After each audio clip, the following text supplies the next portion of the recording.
Hello and welcome back to the Gfinity Starcraft Summer Masters here from London, England. We've got sort of a UN kind of thing going on. We got, Britain represented, France represented, America represented. A great meeting of minds here to talk about Starcraft. It's pretty good. And we've got a great game coming up because, of course, it's going to be the last foreigner in the tournament. Snute, yeah. Yeah, Snute I feel like we didn't versus really, Departure. had the chance to see him yesterday. He won so quickly. He just he came, he won, and he went away. I didn't even speak to him or anything. So I'm really looking forward for this game, see how it goes. Yeah, this was the semi-final I was most looking forward to because, of course, we've got that wild card element in the form of Departure here. I'll be honest, I haven't seen a lot of him play. I think this is the first time I've done a tournament where he's attended. So we'll get your thoughts in just a second, Jeff. What we're going to do is we actually caught up and did an interview with him, a little feature about him. I can't wait. I literally can't wait. Oh, no, I can tell. So we're going to go and watch that now, guys. TV를 보는데 그 스타원 대회를 하는 거예요. 그래서 몇 번 보다가 그냥 재밌어가지고 계속 봤어요. 그때가 중학교 2학년이었어요. 일단 그 고등학교 학업도 포기했고 그리고 계속 게임을 하려면 또 그 평범하게 대학 진학하기 힘들기 때문에 하루에 한 8시간 정도 연습하고요. 주말에는 아니 일주일에 그 하루 빼고 그냥 모든 날 연습해요. 엄청 반대하셨어요. 근데 제가 계속 설득하고 그냥 하고 싶다고 계속 의지를 밝혀가지고 결국에는 허락해 주셨어요. 일단 승패를 떠나서 일단 긴장 안 하고 그냥 제 실력 보여주고 싶고요. 그리고 최종적으로 우승하고 싶어요. 진짜 행복할 것 같아요.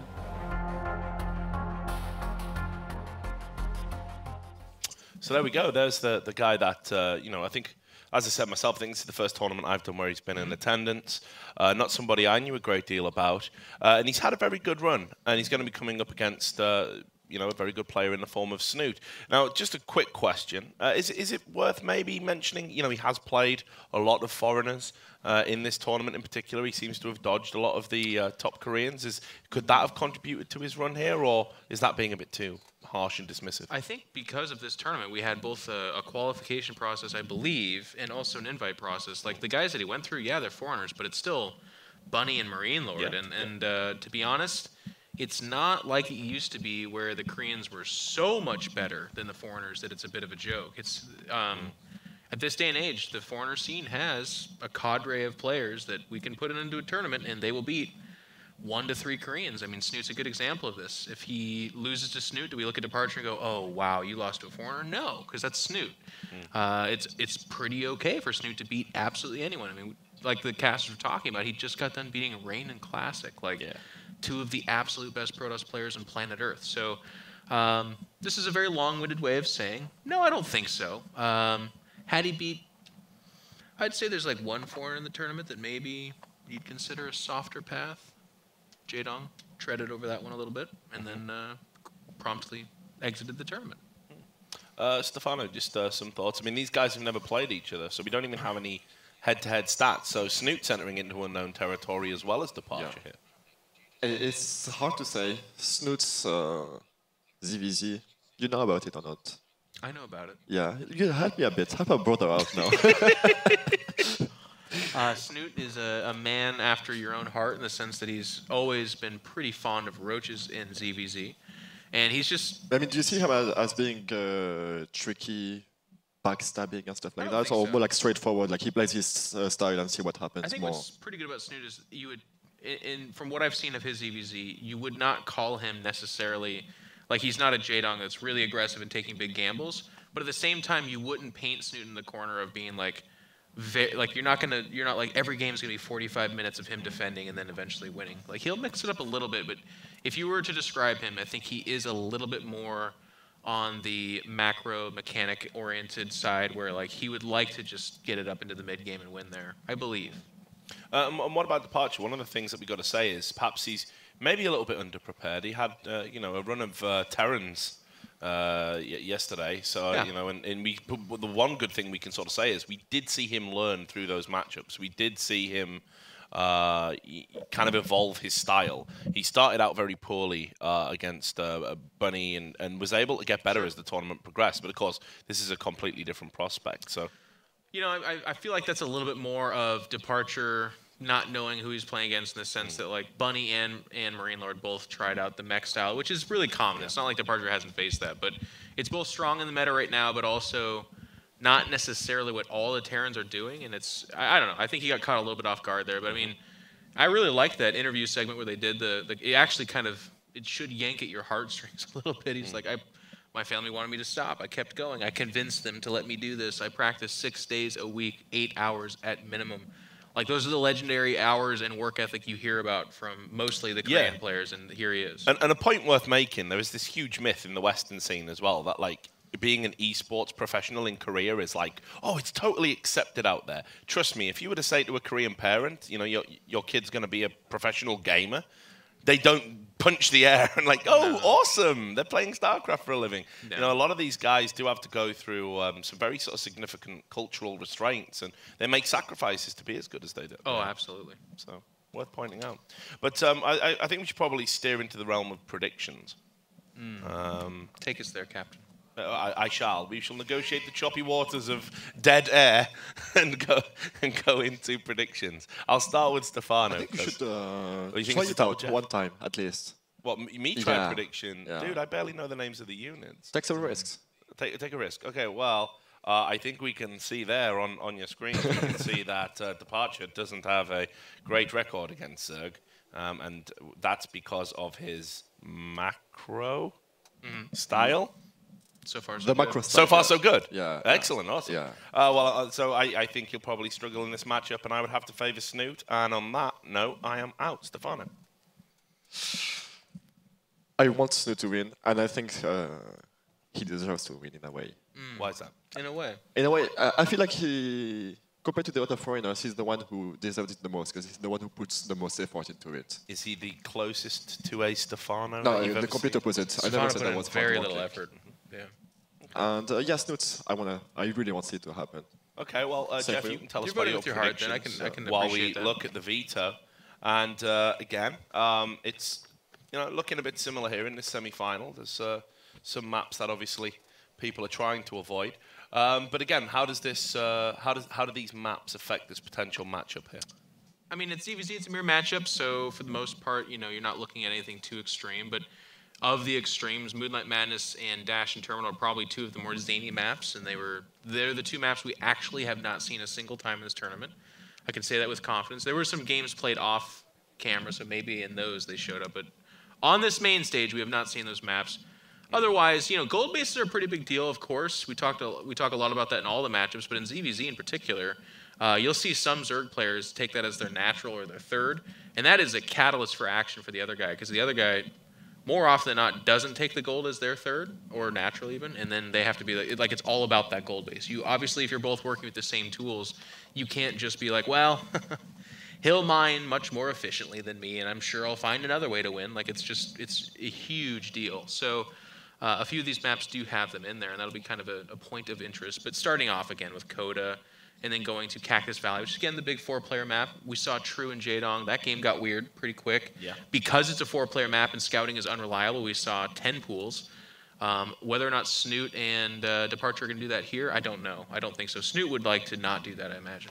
So how do you see it going? Just a quick prediction. I'm going to vote with my heart again. I'd love to see Snute take on first to win a fairly big tournament. That'd be pretty cool.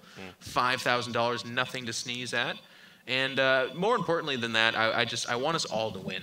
I really do, because that series with First was hogwash. We deserve a better best of 7 I at the like end. it. British phrases are coming out. Is hogwash British? Yeah, I think so. I presume so. Hogwash. Yeah, What is hogwash? Is it the I think it's fluid what you wash the hogs I think it's with? when you wash pigs. I'll show you. I'll demonstrate. We'll get some hogs and we'll That's give the them a best good outcome washing I can and a hope for break. from this, But yeah. now what we're going to do is we're going to throw over to our casters, bringing you this second semi-final. It is Snute versus Departure. It's going to be Penguin and Jorisar. Take it away, boys. Thank you very much, guys. We are about to hop into game number 1 of the second semi here, and I don't actually have that strong a feeling one way or the other when we were talking about predictions earlier. We've obviously picked Departure as the dark horse for the tournament, but Snute especially since he's been to Korea as well, has just been absolutely fantastic. His level of play has been, I mean, it's kind of skyrocketing. He's beaten some fantastic players, and I feel like he's on a really great run of form. I can't be in a position where I can say, actually, I think Departure's all right here.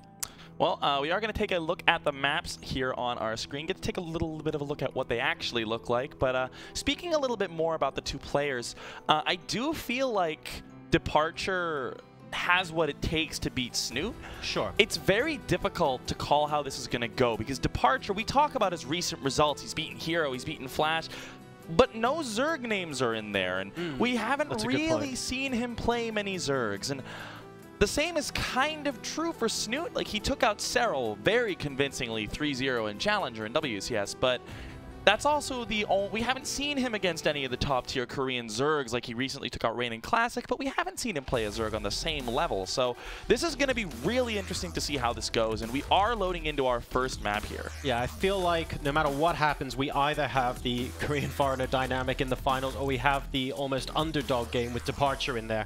Either way, it's set up to be an amazing series, and we're going to be setting up for a great final no matter what. So we're in game number 1 now. It's on Coda, and spawning in the top left position as the red Zerg player representing Team Liquid.net in fantastic form of late. Can he translate it into another finals appearance? It's Liquid Snute. And his opponent, less well known, but he has been working to get here for such a long time. We've seen great performances in Pro League from him.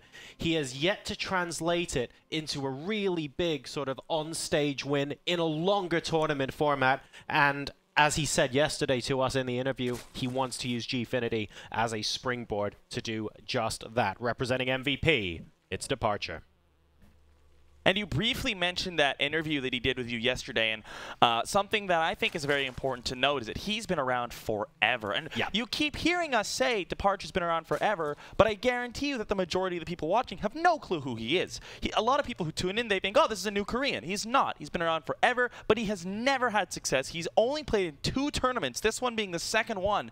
And yesterday he talked about how a lot of that is because of his nerves. He can't win in the qualifiers. He can't get to those later stages of the tournament, even though he feels like he is at least of a level to do so. And he said that after his win against Bunny yesterday, he feels like today he can come in and feel a lot more relaxed and a lot more confident than he normally does. And I think a lot of that could be, I mean, with retrospect, can be seen sort of in his body language in the booth yesterday. We saw him almost very stone-faced, like always staring at the screen, just really intently focused, win or lose, we saw in those games. And it meant that obviously he was playing a really good poker face as far as we were concerned, but we now know, of course, that he was nervous as heck almost the entire time. So I'll be really interested to see if later on in the series we see maybe a different side of him when we get those little cut shots away from the booth. It might not mean much in the big scheme of things, but just seeing him as being a bit more relaxed would be an indicator that he's going in the right direction there. Now, speaking about nerves, of course, if you are a player who's affected by nerves in a series like this, you really want to be the first one to put a win on the board. You really want to be the player to take that 1-0 win and know in the back of your mind, I can beat this player. I can take games off this player, and now I have an advantage. And I feel like this is going to be a good map for Departure to try to prove to himself that he is the better player, because this is a very standard map. It's very likely that we see a pretty standard game out of both of these guys. We've had Gas added on, Pool into Hatch, both of them opting to play a little bit more defensively. And Departure and Snute are both Zerg players who can play just about every style. We've seen Snute play Mutas, Roaches, old school Swarm hosts, crazy stuff. We've seen Departure do the same. We've seen cheeses out of both, macro styles out of both. And Departure really is capable of doing just about anything, a lot in the same way that we see Snute do in many of his tournaments. Yeah. Just an extra queen popping out at the moment for Departure as he starts his Zergling speed as well. And I completely echo your sentiments on the map and sort of getting the win on the board here as well. I think there might have been one best of 3 this weekend that didn't start on Coda. Like, the players and it was the second map. Oh, no. No, that started on Coda. But the players love it. Everyone is very, very familiar with it. It's generally seen as just possibly the most balanced map in the map pool at the moment, if you ask a lot of players.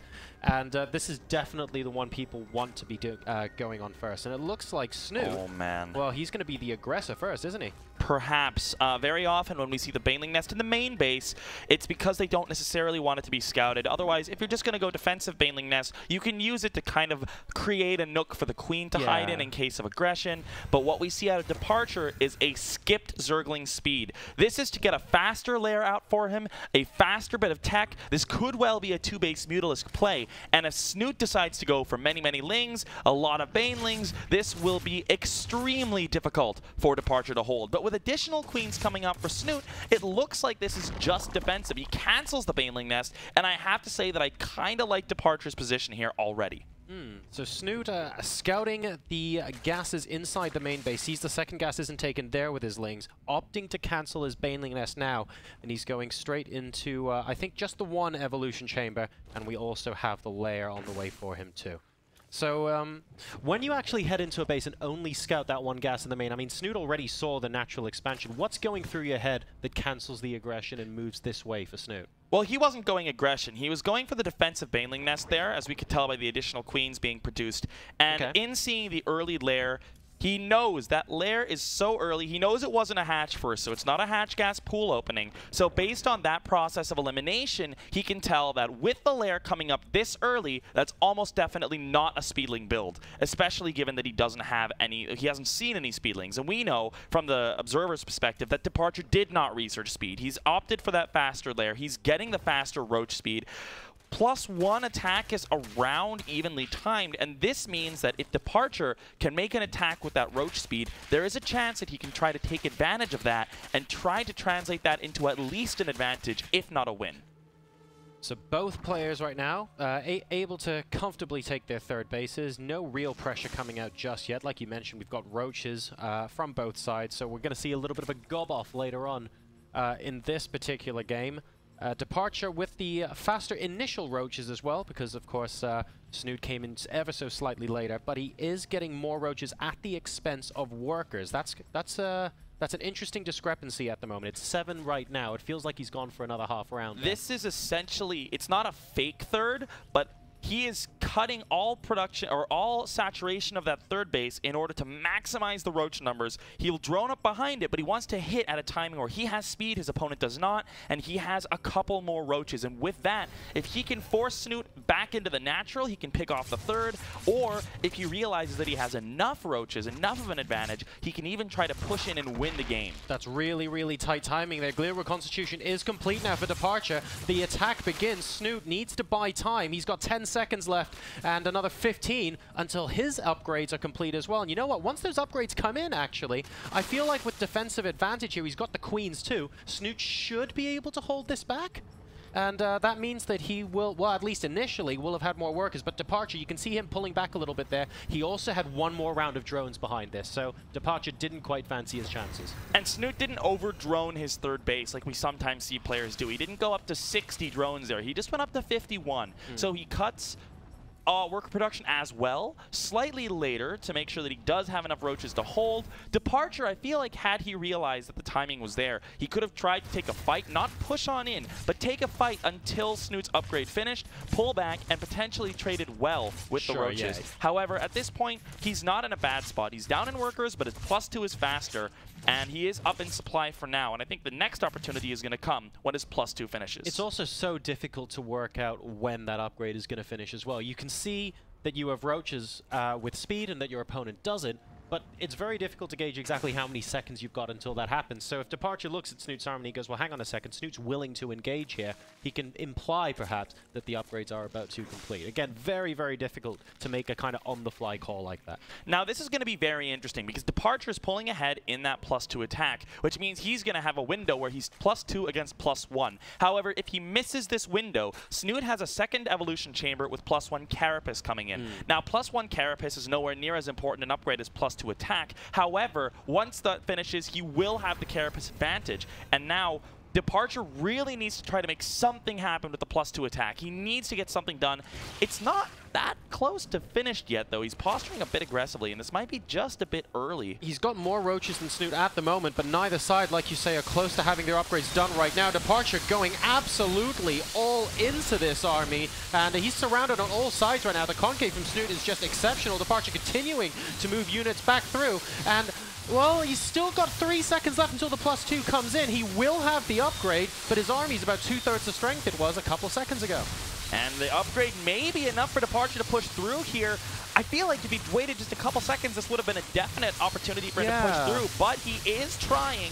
But more and more units coming up for Snute. His own +2 is going to complete in just about 20 seconds by the looks of it, and Departure is forced back. I feel like that was, like you say, not quite an anti-timing, but definitely a much better opportunity for him if he had waited just a couple seconds more. What I'd really like to see from both of these players right now, if we start to see a little bit of action with the Overseers in gunking up Evo Chambers to try and blunt the timings and sort of dull the attacks here. We haven't seen that this game yet, I don't think. At this point, that's not really going to be that relevant since the +2 upgrade is done for both. However, what I would like to see is Departure at the very least. He should know that he's behind now. And from here, in a Roach versus Roach game, when you're behind, the best way to come back is just throw down the burrow, throw down the tunneling claws, and just try to harass your opponent to death. And I feel like that really needs to be his decision now.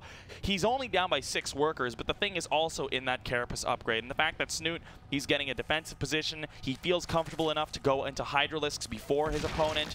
And we did see a bit of gunk coming up there, but unfortunately nothing being upgraded on that Evolution Chamber. So Snute's not really going to mind about that too much. And Departure just seems to continue to go nothing but roaches, which is a little bit interesting. And if Snute's not careful, he may be able to find a bit of a time where Snute's producing a lot of Hydras and they're not out yet. But really, I feel like Departure needs to get something done with this army, or he needs to go into Burrow. I think we're going to be seeing at least one more Roach v Roach engagement before anything of substance happens here. Because Snute has got the earlier Hydralist and he's got 1 or 2 Hydras. He's going to be able to get those upgrades early, but don't forget, he needs to free up his supply. The attack is starting now. Quite a lot of Roaches coming in from Departure and plowing through those initial 2 Spine Crawlers there as well. Snute going to be holding between his natural and his third base, and he's got more Roaches behind to try and flank the reinforcements here. And Departure, much better concave moving up into the natural, for example, but Snute is winning everywhere else. Yeah, this is looking like it might be it for Departure. He is essentially all in on this Roach force, and Snute crushes it. And now, there's Hydralisks on the map. He's got more DPS. He's up 60 supply. Snute is looking fantastic to take this game. Even with just a simple counterattack here, I'm not sure if Departure can hold. Does he have, like, a token Hydralisk on the map? Because I want to say he's gone into Infestation Pit. Yeah, and he's got the Hero Hydra. He's just going to clear Overlords with this Hydra and go straight into Infestor play here. Snute's follow-up attack after this, because he's far ahead in tech now, is going to win him the battle even faster than that first engagement, either with fungal growth or with a bunch of Hydras if he chooses to produce them now. He's got options available to him, and Departure's really on the back foot. I'm interested to see if this is going to be Infestor straight away or Hive, and it is going to be Hive here.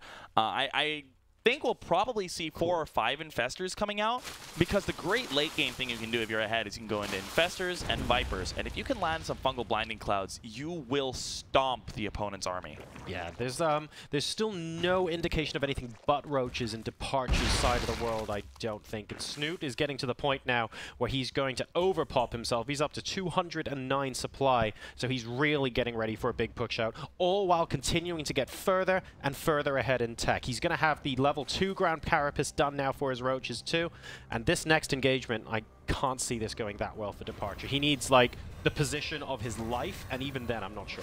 I feel like Departure at this point needs to be no longer focusing on the engagement. He needs to be trying to catch Snute out of position. He needs to be trying to force a base trade. Try to force a situation like that where things get really crazy and it comes down to decision making more so than how the game's gone up until then. Because you're right, if we see an engagement, I don't see a way that Departure wins it. Especially, he's not teched into Hydras. He's not teched into Infestors. He's not teched into Hive. He's going to overpopulate himself as well, but only with 5 more Roaches. So we don't see any of the late game sort of styles. We don't see Banelings being added. It's just Roaches. And now with the 3-3 from Snute coming down, this is another clock that if he finishes those upgrades, it's going to be even more one-sided than it was before. Now, you know, just to mention your point earlier, not to make everything be too one-sided here, Departure is actually playing this the way he should, in the sense that he's avoiding that straight-up engagement. He doesn't want to take the army head-on because he knows he's at a disadvantage. What he does want to do, excellent fungal for Snute, is that actually going to force an engagement here? It might. No, Departure is going to be moving back. Departure needs to try and catch Snute out of position, and like you say, a base trade is probably a good position for him to be in, but it's so hard for him to get it. Snute's splitting so well.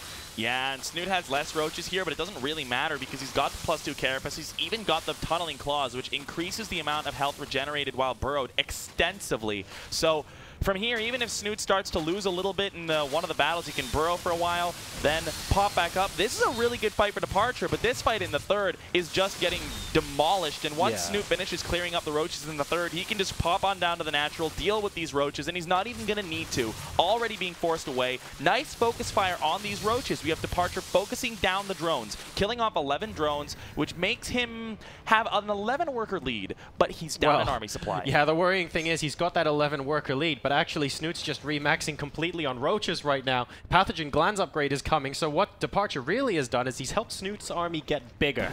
And this is going to be really scary if Snute decides to go ahead and be aggressive off the back of this. Departure has one more clump of roaches moving out towards a top right position. Snute sees it coming a mile away, and look at this. This is devastation. Yeah, that is not a quick enough pullback from Departure. Bad reaction time there. He loses 6, 7, 8 roaches for free. Behind this, he is teching up to a Baneling Nest, and Baneling Nests can allow you to take some crazy good engagements if there's no infestors, but we already know with the Pathogen Glands coming out, it's very unlikely that Snute's not going to have enough fungal growth to deal with any incoming Baneling attacks. Yeah, and once we get a little bit of funglu with this, it could be very devastating. Departure continuing to try and harass, and his goal here is really to delay, to keep Snute back, so that Snute isn't going for any sort of game-ending push here. He's just made a large round of Zerglings, and he's opting to make all of them into Banelings in the hopes that he can get some really sick, cost-effective trades here. But you know what? That is something that theoretically could work. Yes. It's just he would have to have such sick connections with the Banelings that it's going to be tough. Banelings are fantastic because what they do is they force you to be microing away from the Banelings, which then takes away attacks. You're not firing as much. So what ends up happening is that even if the Banelings don't connect exceptionally well, what they do is they force the units of Snute to not be firing. However, if we have infestors in there, 3, 4 fungals, the Banelings are not a problem anymore. Well, yeah, only one 3 infestor upgrades though. as well. That's true too. Very true. So that's going to be like really, really painful for Departure. But the most important thing for Departure is he's given himself options by allowing those Banelings to be in there. So I agree, he needs to be able to try something. But with the infestors out there, with the large DPS, here we go. The armies are colliding now. This is a massive sea of roaches, and here come the Banelings. Snute sees them, and he's actually holding fast at the moment. Sick fungal. Are we going to get one more? He needs one more.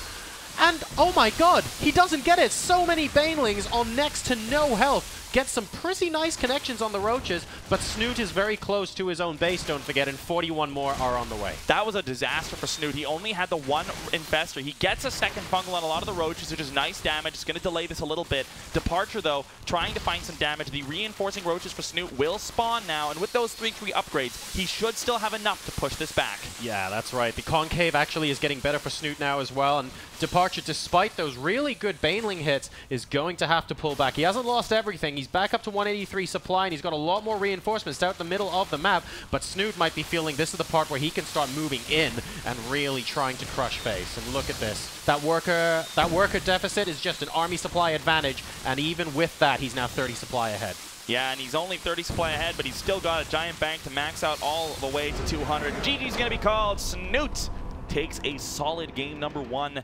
Departure just looked a step behind from the start.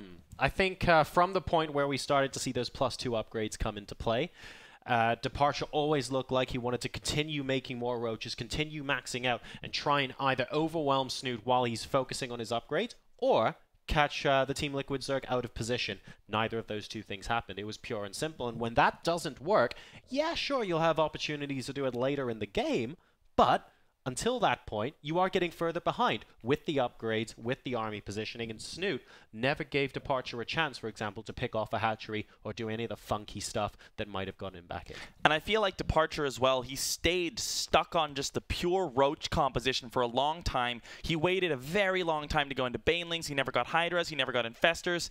And as a result, if you're trying to face off against something that is like Roach Hydra, Infestor with pure Roach, on a map like Coda, it's just not really going to work. And the thing about Coda is that, as we saw with Snute, there's only 3 attack paths. You just put an Overlord over every single attack path, and if you're playing Roaches from behind, you have no way of clearing up the Overlords, and if you're playing from behind, they can just find your army wherever it is, cordon it off, and just, at the very least, pick off free units while you're forced to run back. And because of Token Hydra as well, that we actually had for a little while, Snute was actually clearing the Overlords in the attack path. Okay, it didn't stay like that for the rest of the game. He did a good job, I thought that Hydra. was really cute. Yeah, I thought that was brilliant. But yeah, so Snute, 1-0 lead now in this semi-final, and he keeps the foreign hopes alive. It was a very strong performance from him. It's not one of those like, wow, it's so strong you crush someone in 5 minutes. But it is like you can see his advantage growing as the game got longer. And Departure, maybe he could have tried a little bit more to stay in it, like pre-Banelings, for example.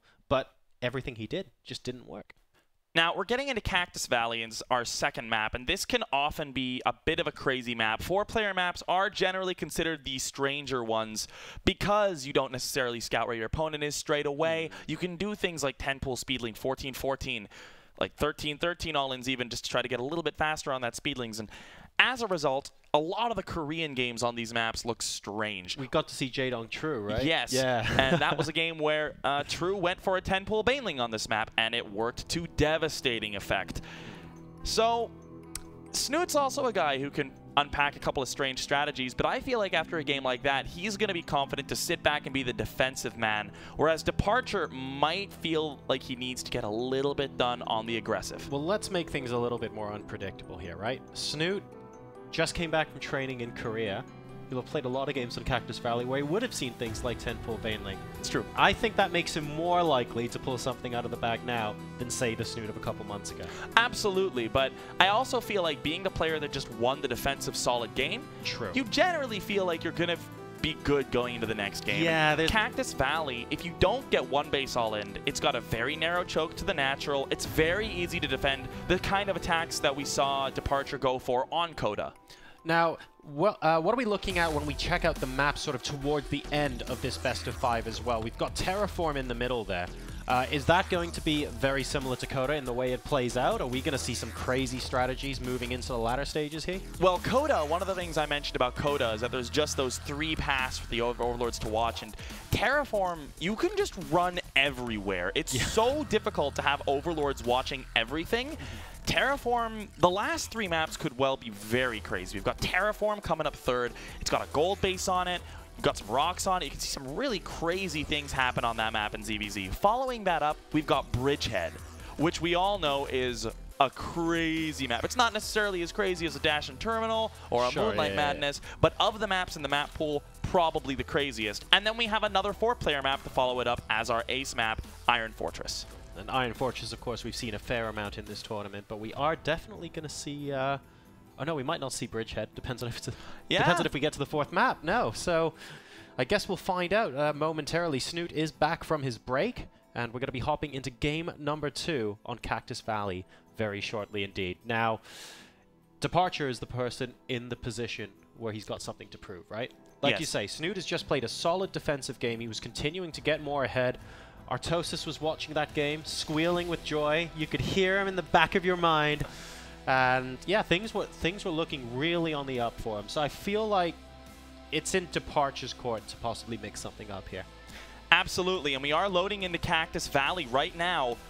And that very same Departure that you were talking about, our Blue Zerg player playing for MVP, spawning in the top left spawn location. The onus is on him to mix it up or try something similar. He doesn't have any other options. Well, I guess. Guys, in the bottom right, top right position, representing Team Liquid.net, winning such a solid game number 1 and really putting the pressure on his opponent. Are we keeping the foreign hopes alive? It's Liquid Snute. All right, now, something that we see from Departure. He's up to 10 drones. He's not making any Overlords. He's already at 150 minerals. Oh, which he forgot to make some drones. That's what it means, oh, right, Penguin? Damn, I forgot the Overlord again. Oh, no, man. So this is going to be 10 pool. Okay. Almost definitely gas. 10 pool normal on 4-player maps is not particularly good. Gonna be going gas, yes. Now, this is an earlier gas than we saw True go for, which means that it could be Speedlings, it could be Banelings. Now, something important to note is that Snute's Overlord is going in the direction of Departure's base. And to make matters worse, Departure's is going in the direction of Snute's base. So Snute's going to realize even earlier, upon seeing the natural, there's no hatchery here. He doesn't even have to wait to get to the main to see the creep. So this is already looking very bad for Departure.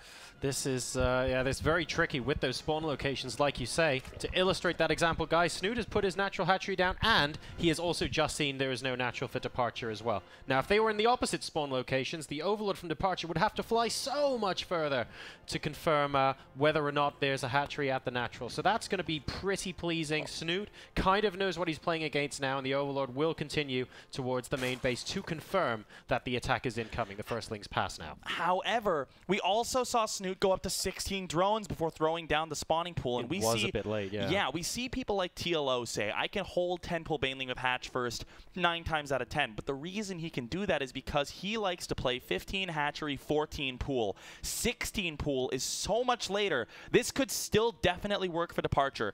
It's going to be very difficult for Snute to defend this. It's going to be up to him to micro his heart out, to split his lings, and to try to detonate those Banelings as ineffectively as possible. First 6 lings now moving on up. We can see 3 Zerglings holding station at the bottom of the natural here, potentially becoming Banelings. They are going to be becoming Banelings, and that's going to be so much trouble for Snute. Back in the main base, the spawning pool only now just popping. Spine Crawlers going down, 2 of them to start off with, but the Banelings are going to be waddling up any second now for Departure, and here they go. Spine Crawlers nowhere close to complete. The remaining Zerglings will be able to take one of them out, and here they come. Snute possibly in a bit of trouble here.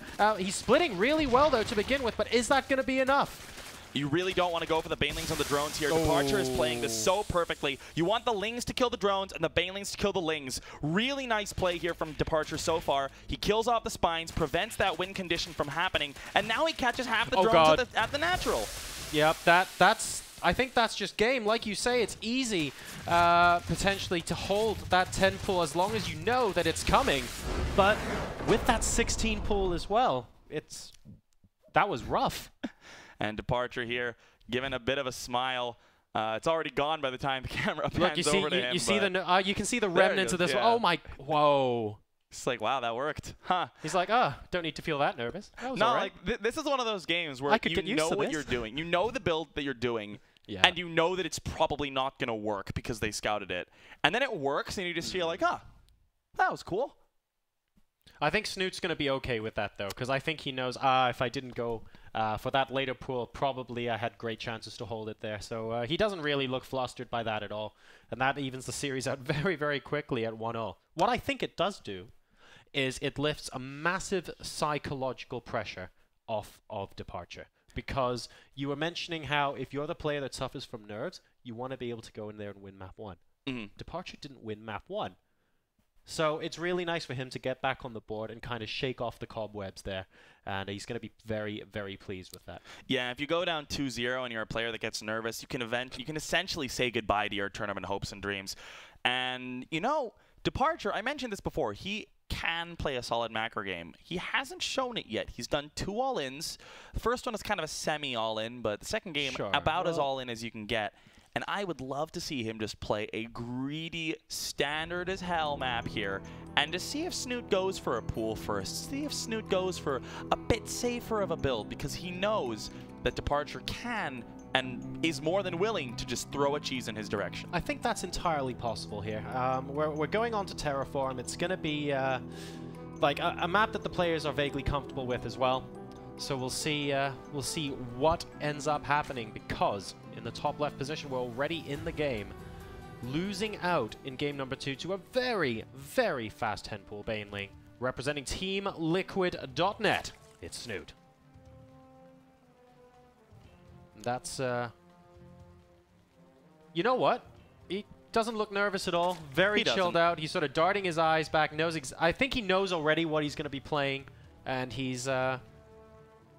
looks like a man who's not in the decision-making process. He knows he's fine. He's writing that game off, and he's just focusing on what he's doing. And his opponent spawning in the bottom right spawn location as our Blue Zerg player. He's tied it up. And he's going to be looking for an advantage here. It's going to be MVP's Departure. He looks... You know what? I actually think there's a bit of a difference. Departure yesterday and Departure today. Yes, for sure. I feel like Departure yesterday was sat bolt upright in his seat, really eyes intent, glaring at the screen. The shot you saw of him just now, he just looked like he was practicing. Yeah, and I think we can even see a bit of a difference between this game and the last game. The last game, he looked a lot like he did yesterday, like he was just rigidly forcing himself not to focus on the emotions and forcing himself not to focus on anything but the game. Oh, I love this build. This is a fantastically cool build that Departure is going for. And I do just want to talk about this quickly because hatchery gas, or pool gas hatch here, 15 pool, 15 gas, and 14 hatchery. The reason we see a 14 hatchery, this is not optimal for mining. However, if you put down the hatchery on 14, it comes down at the same time as it would if you were going for a standard pool hatchery build. So what you're doing is you're mining gas, you're going to be getting speed, he's going to be pulling off of gas when he has speed, and ideally, Snute will not expect the 20 or so Zerglings that run across the map and apply pressure. And I think we're actually seeing the very example of this as well, because Snute did go for that pool into hatch, I believe, and basically dropped his hatch at exactly the same time as Departure did. So as soon as the Overlord scouts the natural expansion here for Departure, Snute will go, oh great, we're mirror build. And exactly like you said, Stefan, this is gonna be cool. I really like this build for this map, and the reason why it's great on a map like this is because there's no ramp leading into the natural. There's no high ground advantage for any potential banelings. There's no opportunity to really wall in, and this map is extremely annoying to wall in. With the natural creep spread, it looks like you can wall in with 3 evolution chambers, and it leaves a tiny, tiny, tiny area on the far right of this little wall area where the lings can still get in. And Snute's going to know this, but it's still a part of the map that makes it so much more difficult to deal with this kind of a build coming out of Departure. Yeah, and he's already started that Zergling speed. And the first lings are now in production. He's going up to a grand total, I believe, of 18 workers, and then it is going to be lings non-stop. Now, Snute hasn't sent an Overlord into Departure's main yet. Again, he's just assumed that they're mirror builds, like you said, so he's not looking for that gas. He's going to be taken aback by these lings that pop across.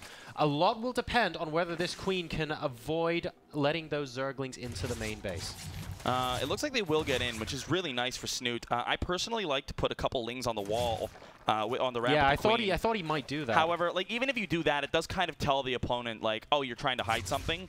But even so, this is not an all-in build from Departure. This is a build where you make 14 to 18, maybe 20 Zerglings, push across the map. And the reason why it's so good is that you force your opponent to commit so much to defending that even if you don't do any actual damage, you're not going to be more than 2 or 3 drones behind. He's following it up with a Baneling Nest, He is, but this could well just be a defensive play. However, with this many lings coming out, maybe he is going to go all in. I think he's going for it. He's in the mood right now. The Roach Warren is going to go down in reply. 3 queens to block off this natural. And like you say, I mean, look at how fat that gap is. But the queens, you know, they're pretty sizable themselves.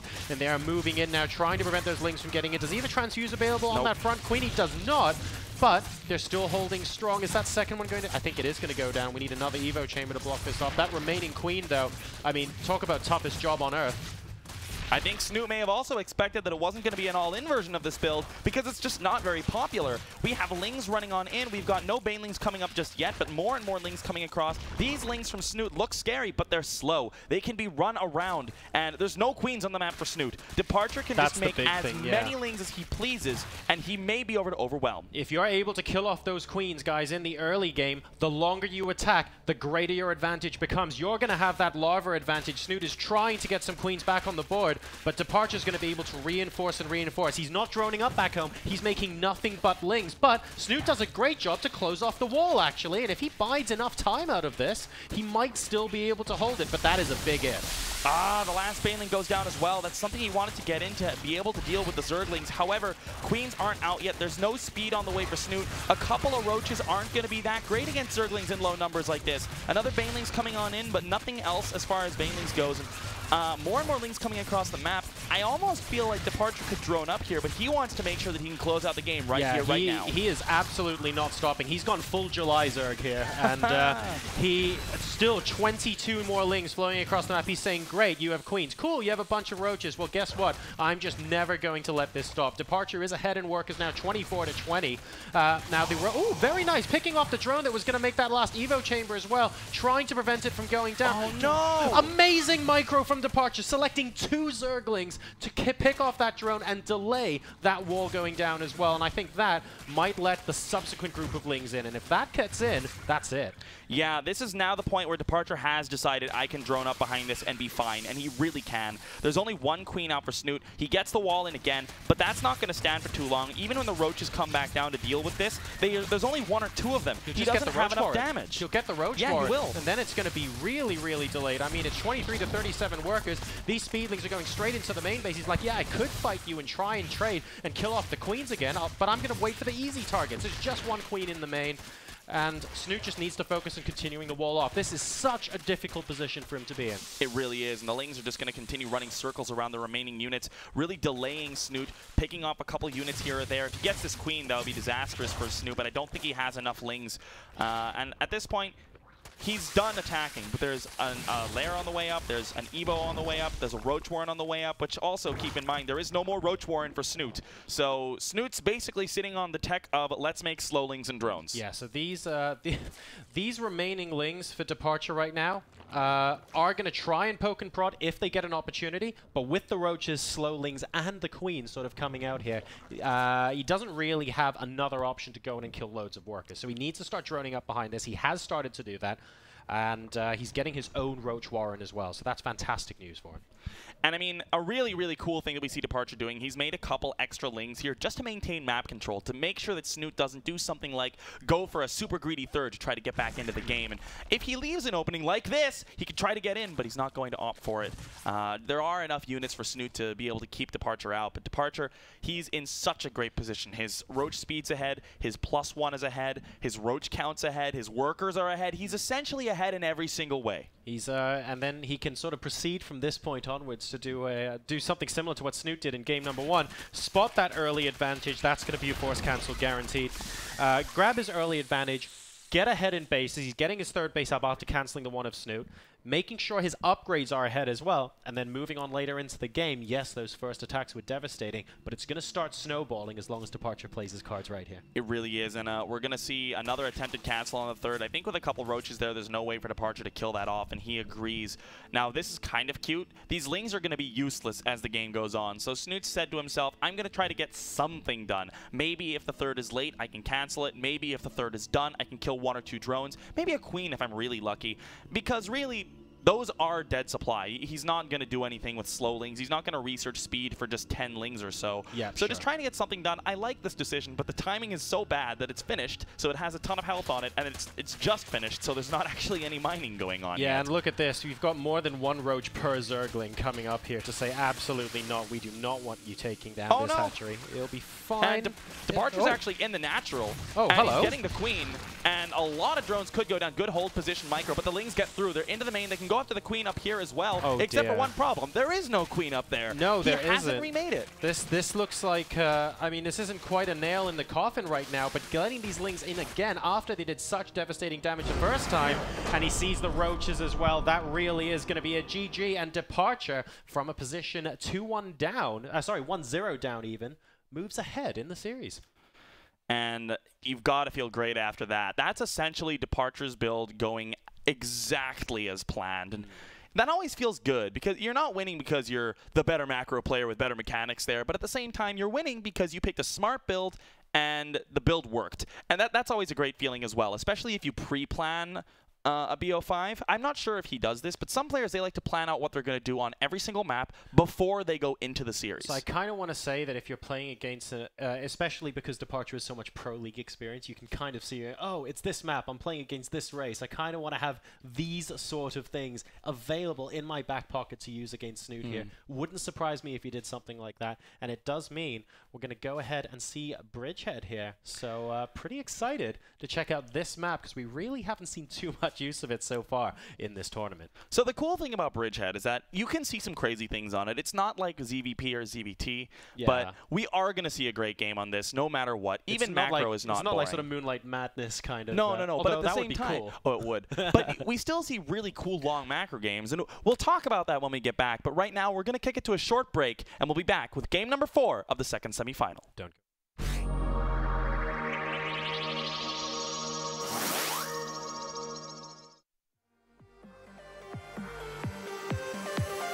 Going in for it. He's trying to take down the spine crawler. He's going for the queen. There are not a lot of units. The drone's coming off the mineral line. That's never a good sign. He is 8 ahead right now. He can lose a few, but the spine crawler goes down. He's the biggest victim, by the way, in this game right now. Oh my god. Get out of there. Get out of there. It's all starting. There goes the gob off. He's got no idea where to run.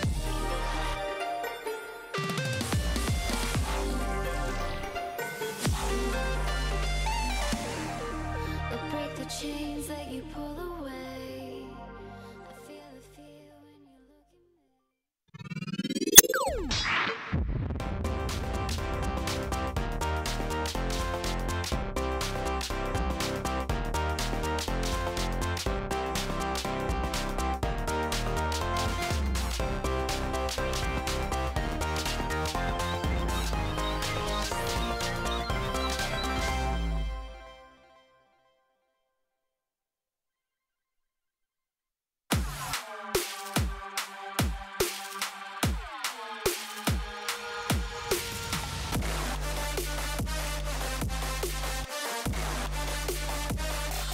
Check this out.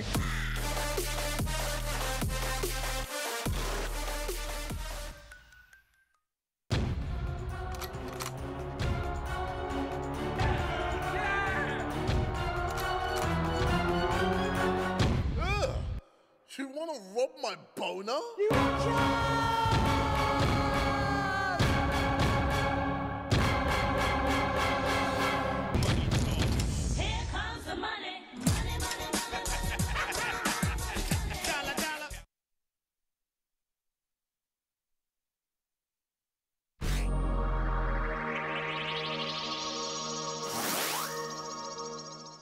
Welcome back to the Gfinity Starcraft Masters, everyone. We're about to get into game number 4 of the second semi-final here, where Liquid Snute is defending against MVP's Departure. Snute initially taking a 1-0 lead, and Departure seizing the momentum to move within match point of a spot to face first in the finals.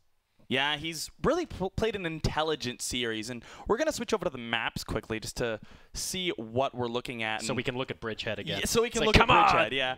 And this is an interesting series so far. We've seen Departure really be the aggressor. In game number 1, he went for a bit of a semi-committed all-in with those roaches. Didn't work out. The game went long, and he lost. Game number 2, about as all-in as you can get in ZVZ. He went Temple Baneling, and he won. Game number 3, again, another all-in with the Ling Baneling. Sneaky, sneaky. And I know he can play solid. I'm just wondering if we're going to see it.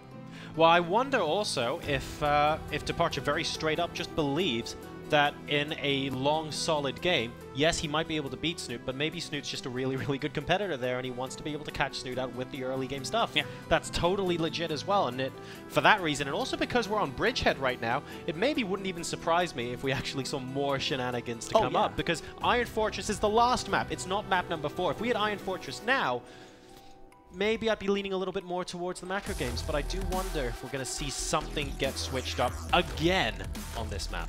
Yeah, I mean, we're loading on into the map just now, and we can take a look around once we're on in, because it is a crazy map, and I'm sure our observer Wardy has a bit of excitement to show you just why. But first of all, in the right spawn location here, playing for Team Liquid, 1 game away from elimination. Can he tie it up again? It's none other than Snute. Still not looking overly concerned. Just playing his game, and that's exactly the kind of mentality you want to be in right now. He's facing off against a very, very dangerous player with a lot of strategies in his back pocket, as we have seen in the last 2 games. Part of what makes him an excellent addition to a Pro League team, and now he's trying to transition to success on the main stage. Representing MVP, ladies and gents, it's Departure. And again, even from the last game to this game, he looks even more relaxed now. He just looks like he's in his element. He looks getting in the zone. comfortable. And that's really important going into potentially a final if he can take this game. Because First is a guy who's played a ton of games. Even if you haven't seen him that much this year, he is one of the most experienced players. And Departure really isn't. So he wants to just try to build up as much confidence in this series as possible. But Snute... First was one of the nerds that was literally first molded by Nestea. That's why his name is First. He's just been around forever and a day. And you're right, First doesn't win like every tournament he enters or anything like that, but he always has a solid showing and has done so much, especially at, his old LGIM Team League days as well. And even just last year when he was teamless and on TCM for a while, going around Europe, doing the European circuit, had a couple deep runs in WCS, DreamHacks. He has shown that he's a very seasoned player, and even though we haven't seen him this year, he's shown this tournament that he is still ready to play and ready to win. Now, about the game a bit, we have a hatch gas pool at a Departure. So standard. We may see a macro build. We may see a macro build. I'm looking at this now, and I'm trying to think of ways that we could be seeing shenanigans here, but nothing really leaps out to me at the moment. Well, there's actually a pretty cool build you can do off this build that involves +1 melee, but I don't think we'll see that. Well, let's talk a little bit about the map, because I mean, before getting in here, especially because we just haven't seen it almost at all this tournament. Let's check out what is going on here and perhaps some of the reasons why players might have been reluctant to play so far. It matters a little bit less in a mirror matchup, but it can still get kind of weird here. Now, the biggest thing here is these rocks that are being shown on screen. That is a gigantic backdoor, and they're the reason why this game, why this map makes macro ZVZ more interesting, because you pick those off. That's the double-fronted garage, mate. That's not the back door. No, but this is a really cool addition to this map, because we saw on Coda just roaches hitting roaches, and that's just kind of what a lot of maps devolve into in Roach versus Roach. But on a map like this, you can open those back doors, open up avenues of harass, and it's more likely that we're going to see action all over the place rather than just crashing into each other. I think another important point as well, especially from seeing Bridgehead a lot in 1v1 like online cups, is that once those back doors are down, you see an awful lot of these bases similar to just a lot of the flatter maps don't really have big ramps moving up them. It makes vision just that little bit more difficult, and it also means that when you get into a later game, even if you're playing with roaches, things like tunneling claws actually become more effective on this map than other maps you could be playing on, and the more dynamic your play, the more you're rewarded. So it's a case of trying to minimize the risks with that and really encouraging people to be as aggressive as possible. We've got 6 more lings, 16 more lings on the way for Departure, and now another cool thing about this map is the front ramp. If we could just show the front ramp quickly, a lot of Zergs will try to defend on a ramp like this by just walling off with queens. Yep. But you can actually Baneling bust those rocks because they're essentially supply depots. Oh yeah, they're only 400 health in those, so it could get a little bit interesting. I mean, is that what we're going to see out of Departure here? Perhaps. He's making tons and tons of lings. He's got the Baneling Nest ready and waiting. There's no spine. There's no spine. Really, really good good scout there as well. There's a double Evo chamber. Departure's continuing anyway, and I think exactly what you just described, Penguin, is about to happen here. This could end up being so sick. And that Evo chamber on the left might be in anticipation of the rocks going down as well. Yes, I think it is. Really smart play here from Snute. But he still has to defend this. He's got a couple Banelings of his own coming on in. This is a really, really scary moment because Snute could cancel that and send a Baneling through, but he doesn't opt to. Baneling's coming in for Departure now. And what are the Baneling connects going to be like? The Broodlings go down, but really good attacks from the Queens. Oh my god, that was so fantastic coming out of Snute. He held on to his Banelings, didn't cancel the Evo chamber. About as high octane a moment as you can get. And he still managed to keep his cool. He was patiently waiting. There are enough queens here that the individual Zerglings aren't really going to get by. And these defensive Banelings from Snute look like they're just going to comfortably hold for now. So Departure behind this is saying, okay, there's a good chance this attack isn't going to work anymore. I'll continue to pressure, but let me go ahead and take a third. Now, Departure started making drones as soon as he realized that that was probably not going to work.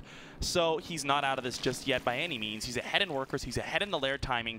The only thing that he's really down in is army, but Snute is not opting for a counterattack, so Departure's pretty safe to go up to this third base, and he can be pretty okay with the position he's in. He forced a lot of gas into those Banelings, And Snute just hasn't opted to really seize the advantage of that army supply.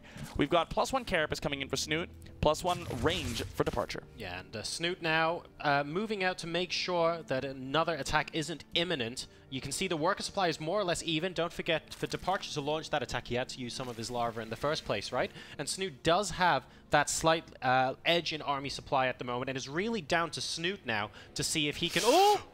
Oh my lord. And breathe to see if he can go ahead and put a little bit of pressure on the third base, because where Departure might be able to get an advantage now is getting a queen quickly at the third hatch, getting more larva that way, and trying to squeeze ahead in economy. He hasn't been able to do that yet, but he will be able to do that soon.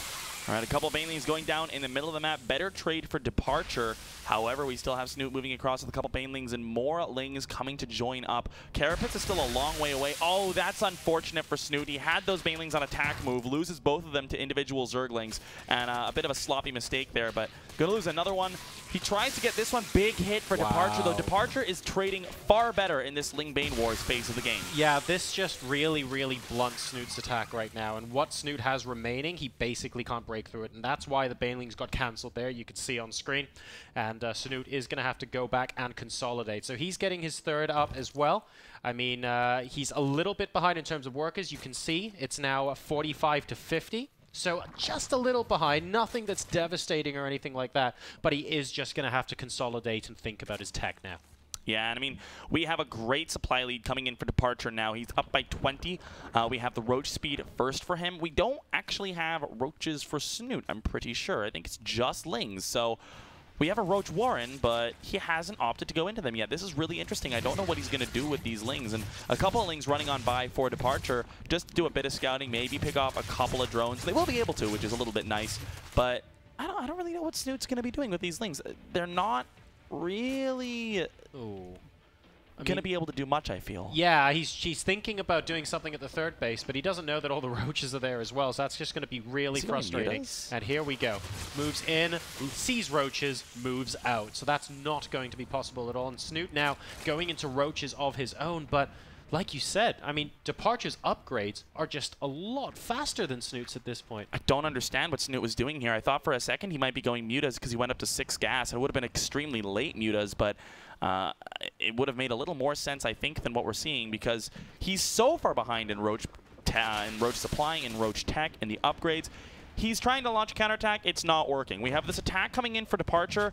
There's a lot of defense there, but I actually think that he could just break through. But he wants to go for the rocks, and I think this is a really cool decision. So this is all about, again, playing to your advantages on the map right now. We can see Snute trying to do a bit more harassment damage at the third. Able to, you know, distract Departure's attention just for a bit, but look at this. We're moving in, we're attacking the rocks, and all of a sudden that static defense that Snute had planned out in his main and natural, well, you know what? He's going to have to be defending, I think, with multiple spine crawlers on multiple fronts now, and this is just not a pleasant place for him to be. No, and this is the point where Departure can just run back and forth between the bases until he feels like he has an opportunity, and he actually distracts with the Lings and gets the Roaches into the natural. He's got a decent amount of Roaches here, more than Snute. He's got an upgrade advantage. He's got a nice concave. He's going back, spreading against the Banelings. Really nice micro here from Departure so far. He's got a far better concave, and I think he should be able to take out this army. That was sick micromanagement of those Roaches moving back against the Banelings. I think Snute maybe got 2 Baneling hits there that were vaguely decent. That was so impressive from Departure, constantly making sure his opponent's on these toes. GG, that earns him a spot in the finals against first Snute. Bows out of the tournament at this stage. What a final game we had there. And Departure doesn't even look like he's happy yet. He's thinking to himself, yeah, I'm not happy with finals. I want to win this tournament. And I think he said that a couple times. I want to win this tournament to show to my family that this is what I'm capable of, that it's not a waste of time for me to do this as a career. And he's just 1 match win away from accomplishing that goal.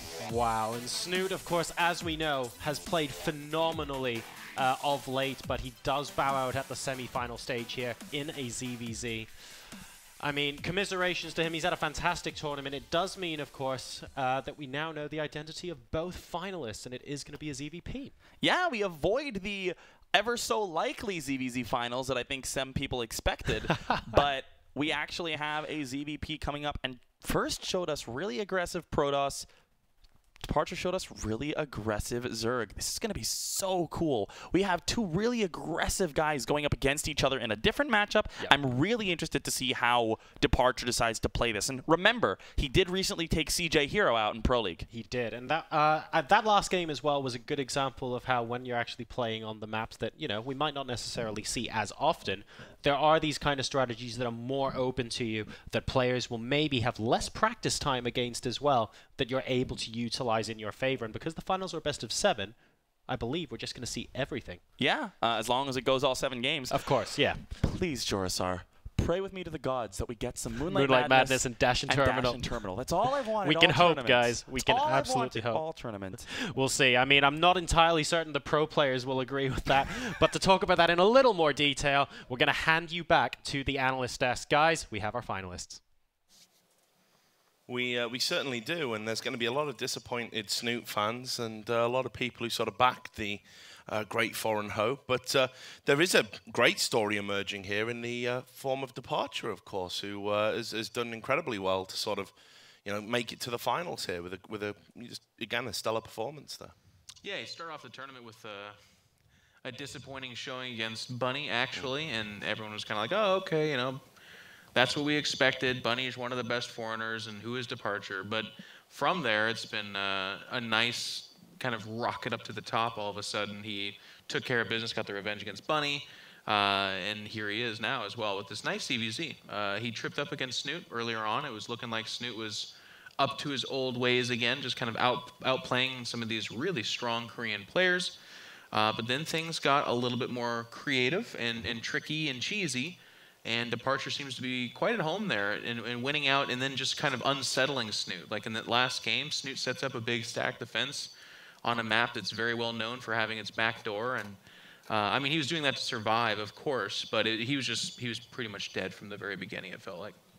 Anything to add to that, Stefan? Just disappointed by Snute what he did. Like, honestly, he was just too predictable. He always went for the same strategy. He played defensive. He wanted to go to the rushes, and he was just taking his opponent's attacks. And at some point, it was just breaking. And I was explaining that yesterday about ZVZ. You always want the aggression to happen on the other side of the map, not your side of the map.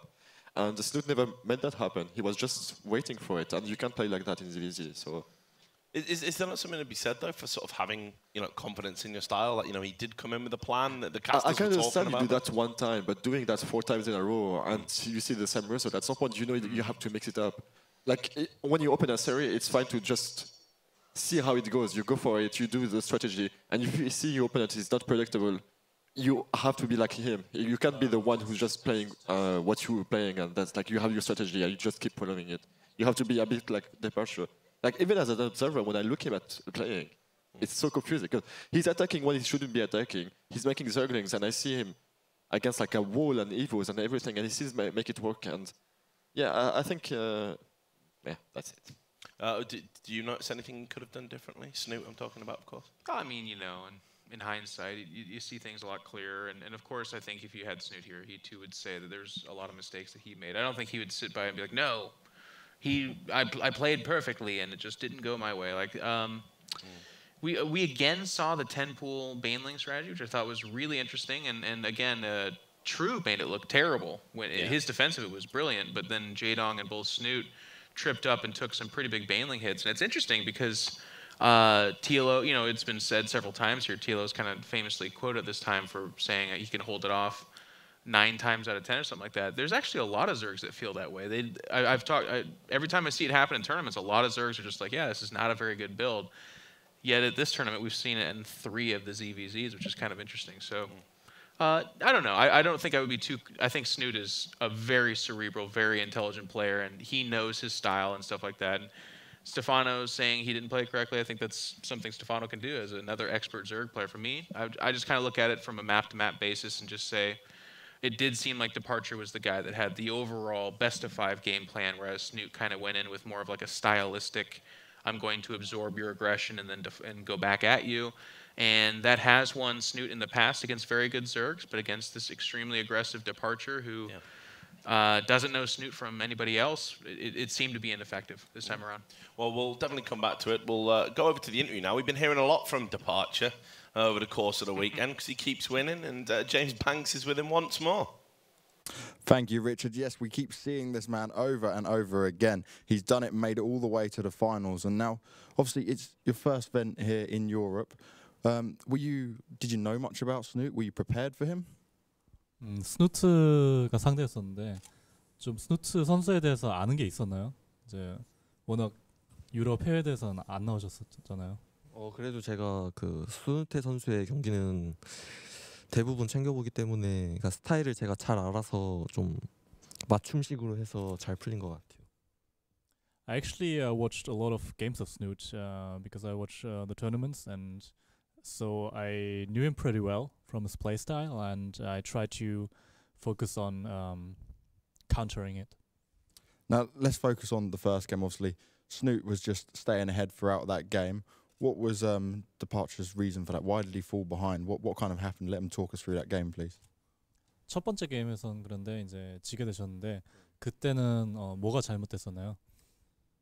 그게 원래 그 두 번째 바퀴 공격이 막히면 그러니까 제가 이길 수가 없는 상황이었는데 그게 원래는 조금이라도 배를 불리면 그게 엄청 잘 뚫려요. 그래서 했는데 막혀가지고 지게 된 것 같아요. So my initial attack with the roaches, I think if that worked a little bit better, I think I could have won. But because Snute was really good on the defense, I think it didn't work out. Now, obviously, he's going to be facing First in the final. First won his game 3-0. What's his thoughts going into this? Is he confident? He seems to be doing so well right now. And what's his kind of experience against maybe playing against First? 다음 이제 결승에서 First 선수랑 이제 결승에서 붙게 됐는데 뭐 어떤 생각이 드나요? 일단 제일 자신 없는 종족이 프로토스이긴 한데 그래도 충분히 할 만할 것 같아요. Actually, I'm like the ZVP matchup is the least matchup, like the least confident matchup I have, but I think I'm able to do it. Well, we'll find out if Departure can do it, but we'll head back to Richard on the desk with the guys. Well, thanks a lot for that, and it's good to know that James realises we can't all lip read Korean at that in the audience. He was getting there. It's good lad. I know. I do love Banks before people get on at me at Twitter. I can't handle any more death threats. But anyway, so Departure's doing really well for himself. Bit of a different prospect moving into the final, of course. Have you seen anything that makes you think that this player is going to be able to do it? Well, I mean, I don't think First has dropped even a single map in this tournament so far, actually. So it's, I mean, it's going to be, he saw his style. He got a chance to watch that. Hopefully he was paying attention. You know, the commentators are making, and we were talking about this too, kind of a big deal about First, and is that he definitely has been around for a while, but he has gone back into the lion's den of Korean talent over there, where he's just another guy training in one of those houses, and this is one of our first chances to see him recently, and it seems to be very impressive. Like, nobody has stood up to him. The longest game was that Terraform game in the last series, and even that one was just kind of like he was winning the entire time. I mean, the Zerg held on because he had nowhere else to go. It was the elimination game. So I hope so. I hope for a great final. It is best of 7. The commentators were joking, but I agree. We're going to see, maybe, if it goes longer than 3 games, 4 games, we're going to see some of these other maps. So that'll be kind of fun. But I just want to see First get rattled a little bit. I want to see him try a time. I mean, like, literally in his PvTs, it was like, I'm going to go DTs. And for a lot of us, we're like, you know, usually there's a missile turret there. And in his game, it's like, no missile turret, it's fine. And they just start cutting things up. And he went Blink Stalkers. Really lucky with all the builds he did. Like, he's been pretty lucky. Every game, it's like he does it, it works perfectly, and that's it, and he wins. Like, he's not even struggling or anything. He did 6 gates, it wasn't scouted. Every single time. I can, like, put him on a hovering platform on a different map. You know, people are like, I think you're 6 skating. And I'm like, really? Why? Why do you think that? And they're just like, I don't know. I'm going to make roaches anyways, Jeff. I'm just going to do it. But yeah, he's been having a really nice just Protoss experience. Every time he's like done anything, it's just worked flawlessly. And it's not a criticism against his opponents per se. Like, certainly there is that to be had. But I'm hoping that in this finals we have a little bit of controversy. We've been Some seeing, back and forth. yeah, we've been seeing a lot of departure, and he's been playing better and better. So certainly he could be the man to do it.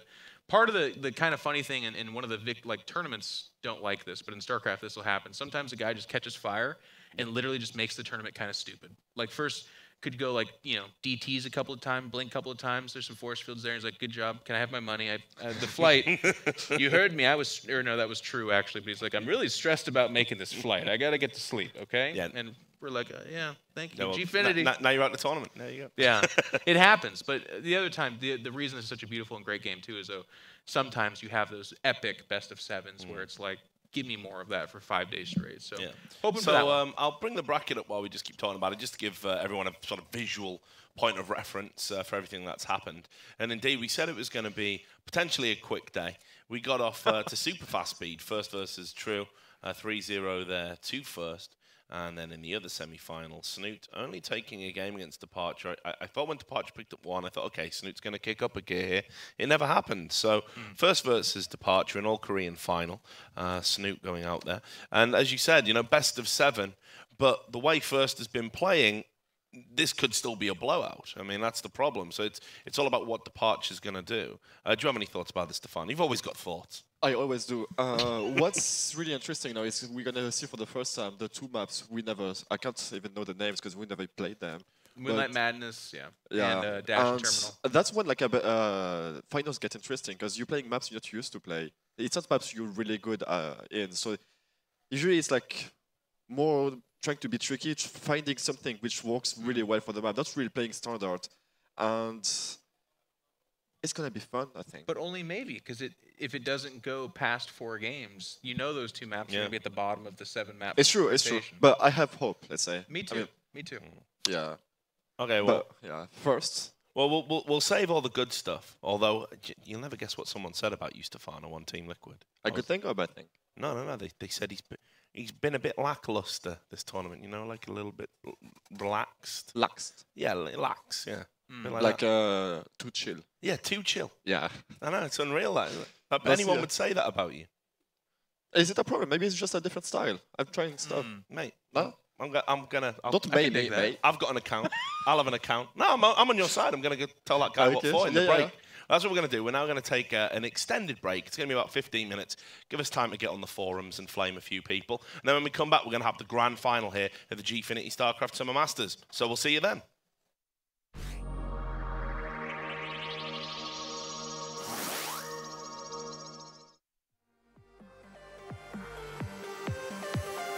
Going in for it. He's trying to take down the Spine Collects, going for the Queen. There are not a lot of units. The Jones coming off the mineral line. That's never a good sign. He is 8 ahead right now. He can lose a few, but the Spine Collects goes down.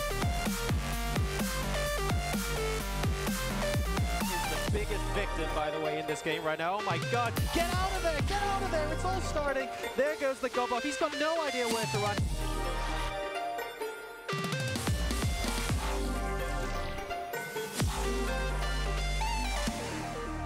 Break the chains that you pull away. I feel the fear when you look at me.